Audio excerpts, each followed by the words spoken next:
Welcome to This Explainer. Today, we're doing something a little different. We are going to strip away the sanitized fairy tales that Hollywood has been feeding us for decades.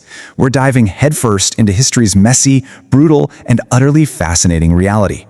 So if you are ready to leave the polished myths behind and uncover the raw truth of human endurance, well, you are absolutely in the right place.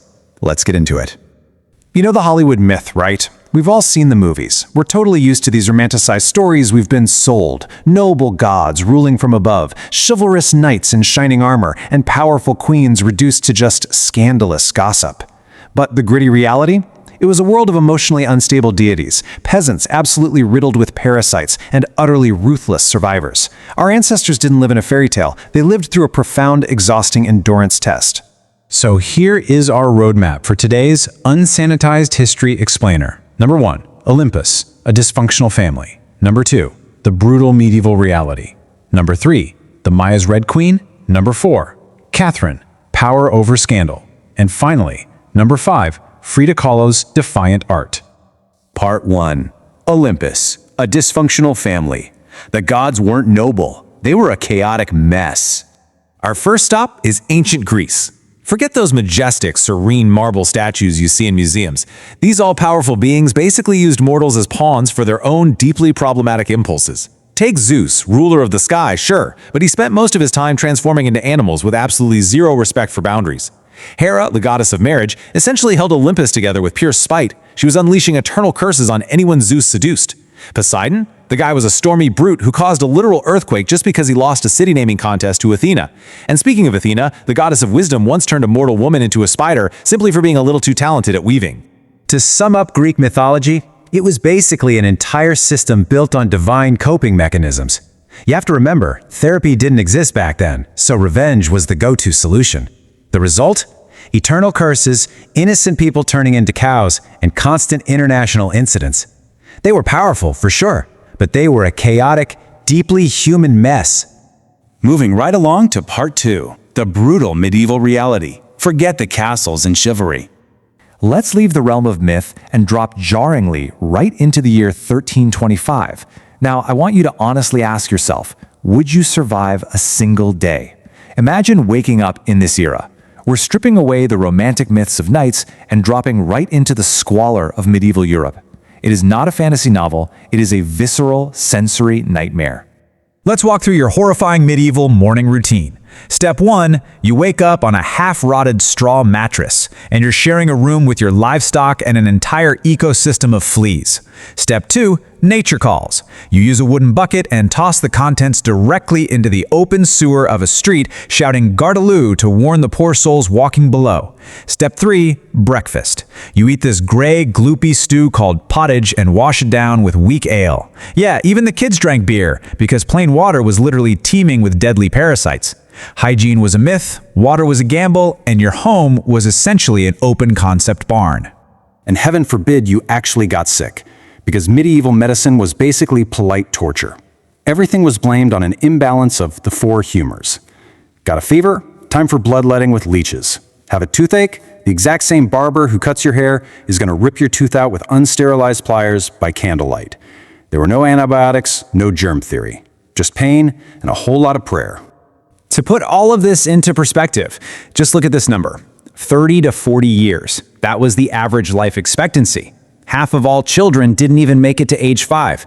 Surviving past childhood in this era wasn't an expectation at all. It was a statistical miracle. Okay, Part 3. The Maya's Red Queen.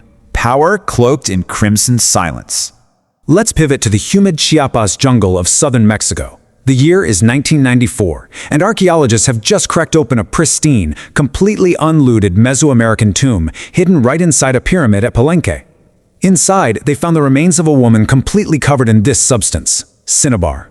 Now, this brilliantly illustrates the sheer spiritual weight of her burial. This toxic, bright red powder wasn't just decorative. For the Maya, it symbolized the life force, sacrifice, and cosmic rebirth. She was literally drenched in this toxic red dust to signify her powerful transformation into the divine realm.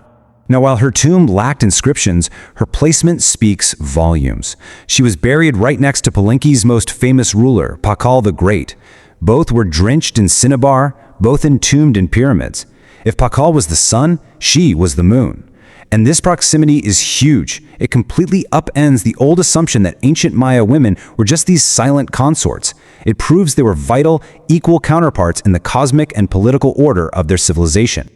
Part 4. Catherine, Power Over Scandal. From obscure princess to Empress of Russia.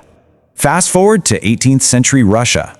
It is time we completely reframe Catherine the Great and look past the scandalous, often absurd rumors invented by our enemies.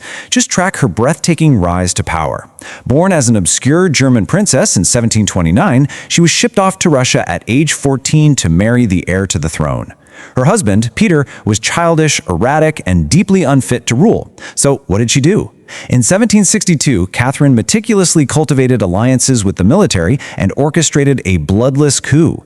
She discarded her husband and commanded an entire empire without firing a single shot. Incredible! The real Catherine wasn't just surviving, she was running the show. She devoured Enlightenment philosophy, but make no mistake, she was practical enough to ruthlessly crush peasant rebellions, like Pugachev's, to maintain her absolute grip on power. She massively expanded Russian borders, turning the country into a true European powerhouse. And yes, she had lovers, but she used them strategically, treating them as trusted political partners and generals, and simply discarding them when they were no longer useful. She was a brilliant leader wielding power strictly on our own terms in a ruthlessly male-dominated world. Finally, Part 5. Frida Kahlo's defiant art, transforming trauma into a revolution. Let's move to our final stop and see how this all builds on our theme of unapologetic reality. We are in 20th century Mexico, focusing on a woman whose sheer physical agony was transformed into an immortal, defiant legacy, Frida Kahlo. In 1925, when she was just 18 years old, a catastrophic bus crash literally split her life in two. An iron handrail impaled her abdomen. Her spine was fractured in 3 places, and she was left bedridden in a full-body cast. Her dream of becoming a doctor vanished. But lying there, in unimaginable pain and stillness, she had a mirror placed above her bed, and she began to paint. This horrific trauma birthed a surreal, agonizingly honest, and culturally rich artistic style. I paint myself because I am so often alone, and because I am the subject I know best. These iconic words hit right at the heart of who she was. She totally refused to sanitize her pain. While other artists were painting polite landscapes, Frida painted her fractured spine, her bleeding heart, and her physical devastation. She forced the world to look directly at her unfiltered reality, turning her very existence into an act of creative rebellion. And look at her unbreakable legacy today. It outshines even her legendary husband, Diego Rivera. Just look at what she represents. She lived openly as a bisexual woman when society demanded silence. She was a fierce political revolutionary. She turned her broken body into a pioneering symbol for disability representation. She proudly wore traditional Tijuana dresses, championing her indigenous Mexican identity. She embraced her raw, messy reality, and it made her a global icon of resistance. So this brings us to a final, provocative thought to wrap up our explainer. Why do we constantly demand sanitized fairy tales? Whether it's the chaotic Greek gods, the horrific endurance test of medieval life, the crimson-soaked Maya queens, the ruthless calculation of Catherine, or the agonizing truth of Frida Kahlo, the gritty, unapologetic reality of human history is so much more powerful and frankly so much more instructive than any myth. It's time we stop hiding behind the illusions and start learning from the brutal, brilliant truth. Thank you so much for joining me and keep questioning the stories you've been told.